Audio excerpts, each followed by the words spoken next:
So this Sunday is the official beginning of the new school year for religious education for UUI. And for many of our children and youth, this is around the time that they are starting their new school year in their school or at home.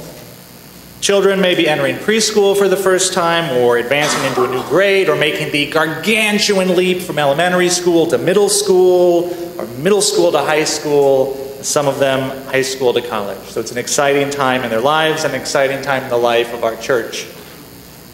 Unitarian Universalism as a religious tradition places a very high value on education and learning, both because we believe that knowledge is beneficial to our own lives, and because we believe that the accumulated wealth of knowledge is beneficial to humanity. Through encounters with science and art, philosophy, engineering, the social sciences, we grow in wisdom, we experience beauty and wonder, we engage with the fundamental questions of life, and we find better ways to live. So we are eager as individuals both to partake in the fruits of knowledge and to add to the collective store.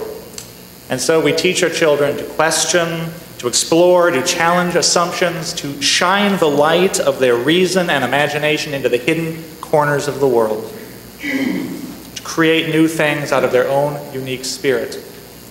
In the words of the great Unitarian minister William Ellery Channing, who got this whole Unitarian thing going, he said, "The great end in religious instruction is not to stamp our mind upon the young, but to stir up their own. Not to make them see with our eyes, but to look inquiringly and steadily with their own. Not to form an outward regularity, but to touch inward springs." This has always been the guiding philosophy of religious education here at UUI.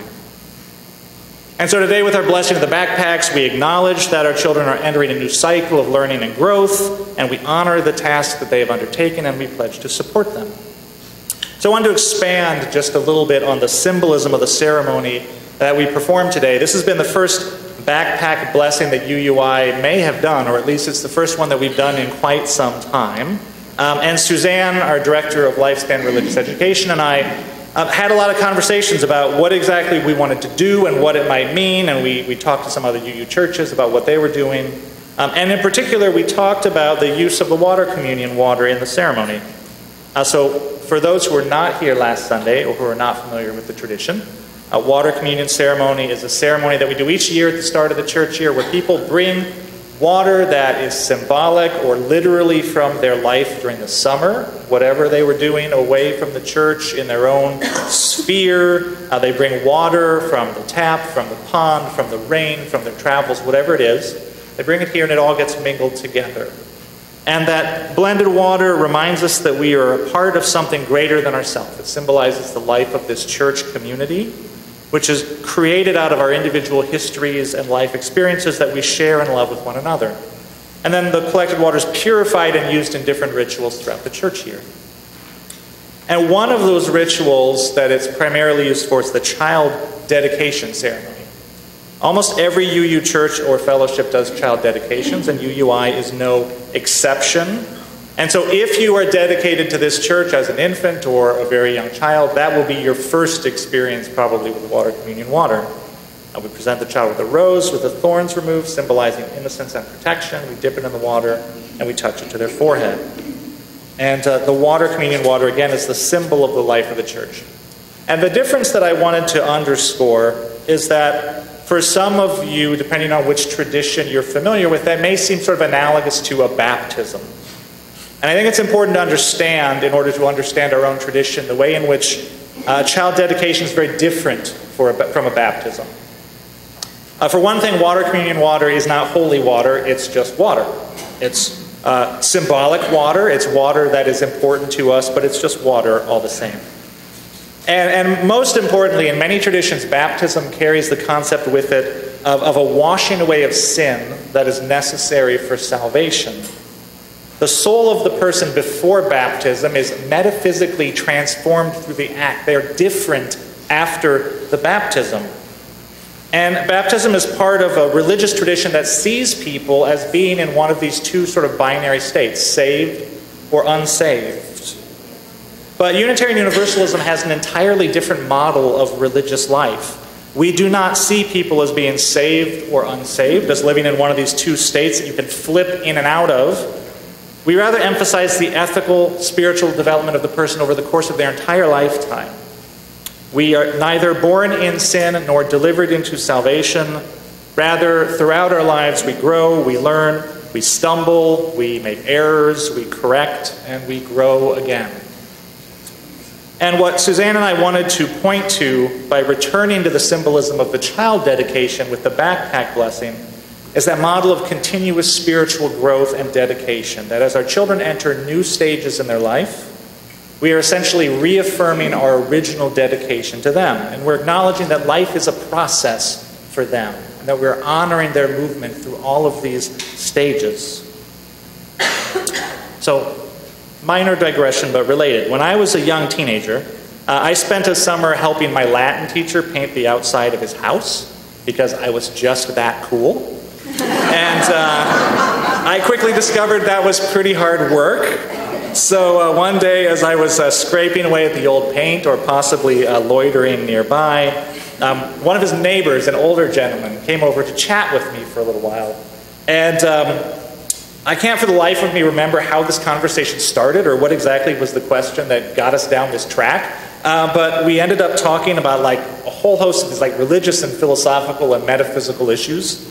And at the time, I recall I was kind of exploring different aspects of Eastern philosophy, maybe sort of filtered through New Age thinking. So I was probably talking to him about, reincarnation, maybe why I no longer identified as Catholic, or some of the doubts that I was having about whether the Christian conception of God was exactly the conception that I was working with, or certainly rejecting the concept of heaven as hell because I no longer believed in those, and so on. And after we talked at some length, which was mostly me talking and him listening, he said to me, "You're a thinker, and that's good, but it's also very dangerous because it can lead you away from God." Then he left. Now, if it had been his intention to further sour me on the idea of traditional religion, mission accomplished, right? He could not have done any better. My whole person just rebelled against the idea that thinking, questioning, exploring, challenging was somehow a spiritually dangerous act, something to be wary of. Now, it's not my intention here to draw Christianity with the broad brush, right? There are many traditions within Christianity that venerate knowledge, and learning and encouraging, questioning, and the sort of deep, honest grappling with that religious tradition. So I'm not knocking Christianity. But I will say that from the perspective of the kind of spiritual binary system that Christianity comes out of, saved and unsaved, and that you move from one state to the other, I can see sort of the dangers involved that he saw, because to explore is to wander, and to wander is to potentially veer off the path, and to veer off the path is to risk falling out of one state and into the other, and that's disaster. So many children raised in that binary system, and I can attest to this personally, have the experience of being afraid that their natural doubts and questions are a kind of wandering off the path towards disaster, and sometimes they wonder if these doubts and questions mean that they are somehow bad, or if they don't believe wholeheartedly, does this mean that they are, headed for a bad place? Now, regardless of whether one is Christian or not, our culture contains the deep imprint of that binary thinking, that good or bad are things that we are, that these are somehow states of our being. We are a good person or a bad person. We are upright or we are shameful. We are law-abiding or criminal, chaste or a little promiscuous, honest or dishonest, educated or uneducated, successful or unsuccessful. These are the lenses through which our culture encourages us to see ourselves and others as categories of being. And these categories become judgments that we pass down on ourselves and pass down on others, as we are all going about the business of just trying to figure out this life thing. Now, not all religions take this approach.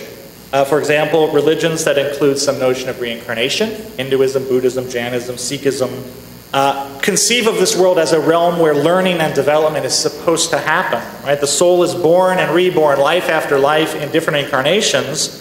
And as the soul learns right living, it ascends to higher and higher forms of consciousness. Or, likely, as the soul messes up, maybe it backslides, and in the next life it descends to a lower form of consciousness, right? Maybe you're reborn as like a slug or a snake or something. No disrespect to slugs or snakes, which are perfectly awesome in their own right. But the point is, if you fail to learn your life lessons, you might get held back a grade, but you are not like cast into a river of fire, right? You get detention, but not damnation.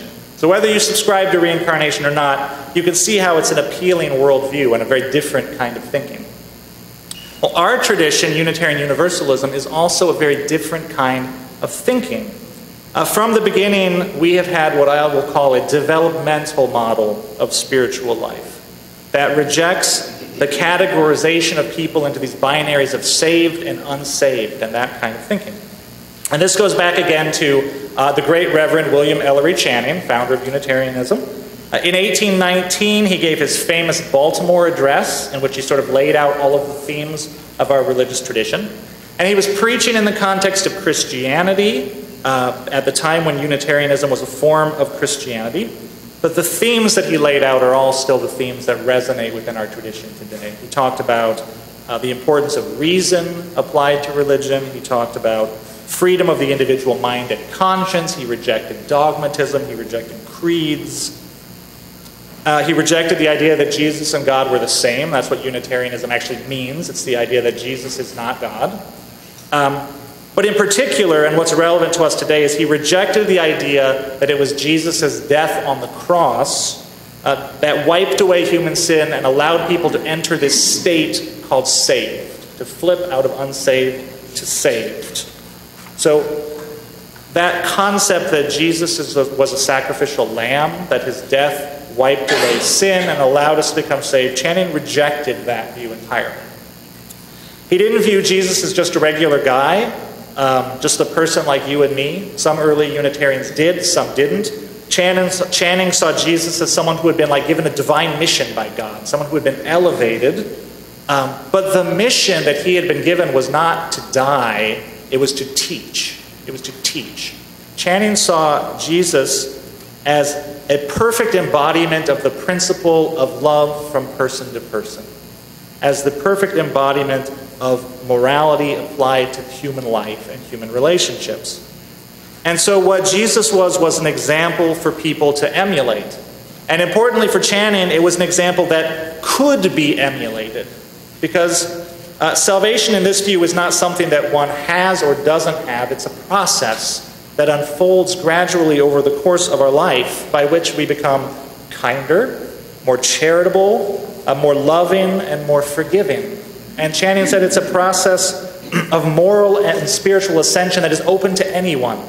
You know, the Calvinists, the Calvinists said humans are sinful, we are incapable of being good, we are all just sort of wretched sinners waiting for God to save us sort of randomly.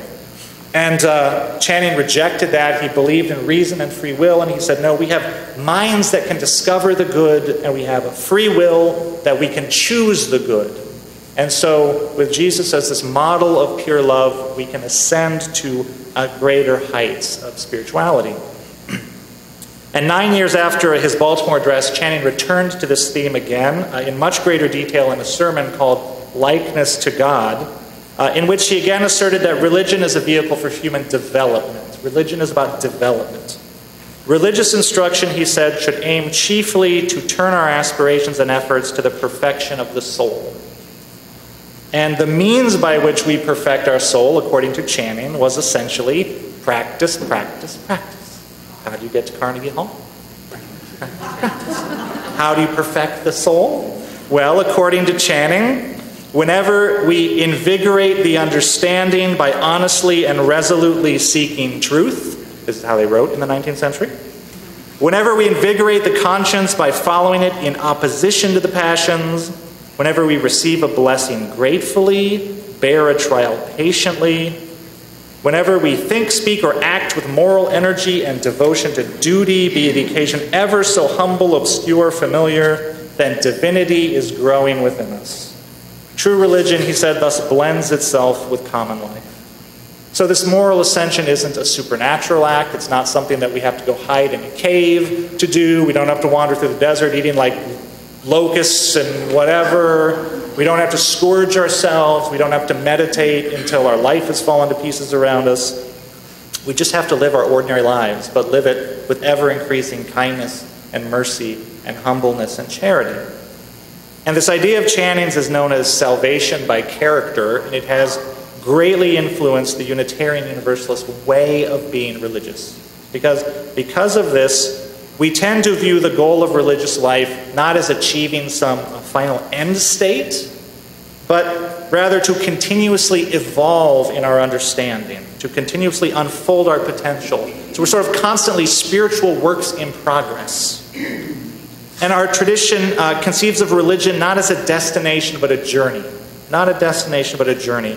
And so we are encouraged to be lifelong learners in the school of life. The school of life is in session, and we are all its students. Now, as students of life, we want to be humble, of course, remembering the story of the learned professor and the Zen master, which we shared, right? The professor comes to the Zen master and says, I want to learn Zen. But all he's actually doing is talking about what he already knows about the Buddha and samsara and Eightfold Path, and he's just like wowing the Zen master with all of his knowledge. He's so brilliant. And the Zen master just starts pouring that cup of tea, pouring, spilling, until the professor says, can't you see the cup is full? No more will go in. Exactly, said the Zen master. If you wish to learn, first empty your cup. So as lifelong learners, we must all empty our cup as well. As students of life, we will want to be patient with ourselves and others. We are all of us relative novices at this life thing. We are given probably less than 150 years, most of us, to figure this out. And that's not really a lot of time when you consider the task at hand. So we are all still learning and growing, whatever age we are. And we are all in a constant state of like improvisation. Life is constantly being improvised. No one ever told us we should make of our lives a study, like learning music, the poet Adrian Rich laments. We should begin with simple exercises first and sort of slowly going on trying the hard ones. We should sort of build up speed and accuracy as we master playing our life. But we can't live like that. We take on everything at once before we've even begun to read a single note. And we're forced to begin in the midst of the hardest movement, the one already sounding as we are born. And that is all of us. That is all of us. So spiritually, we are called to be patient with one another as we go about these grand improvisations, and generous with one another. Our unique way of looking at spiritual life calls us to patience and generosity.